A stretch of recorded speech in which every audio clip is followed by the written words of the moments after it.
তো বন্ধুরা, এই যে পিসগুলো দেখছো, এর কাটিং দেখাবো সবগুলো। সব পুরো কাটিং দেখাতে পারবো না, সবগুলোর পিঠের কাটিং আমি একটা একটা করে তোমাদেরকে দেখাচ্ছি। কেন কি পুরো সবগুলো কাটিং দেখাতে গেলে কিন্তু সময়ের প্রয়োজন, তাই পিঠের কাটিংগুলো দেখিয়ে দিচ্ছি তোমাদেরকে। দেখো কোনটা ভালো হয়েছে। একটা দেখালাম, আবারও একটা দেখাচ্ছি।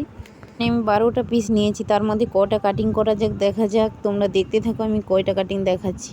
কাটিং করতে করতে একজন কাস্টমার এসে হাজির। কি করব, ওকে বললাম একটু বসে যাও, এই কাটিংটা সেরে নেই, তারপর তোমার মাপটা নিচ্ছি। এটা হচ্ছে প্রিন্সেস কাট হচ্ছে, পেছনের পাটটা দেখালাম, কিন্তু সামনের কাটেও কিন্তু ডিজাইন হবে।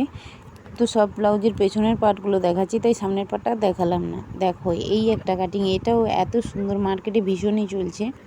কমেন্ট করো কোন ডিজাইনটা সব থেকে ভালো হয়েছে। কমেন্ট করলে আমার ভীষণই ভালো লাগে, তাই না? তাহলে তো আমি নিত্য নতুন ভিডিও দিতে পারবো তোমাদেরকে। এই যে পিসটা দেখছো, এটা কাছাকাছি দেখলে কিন্তু ভীষণই একটা কিউট পিস।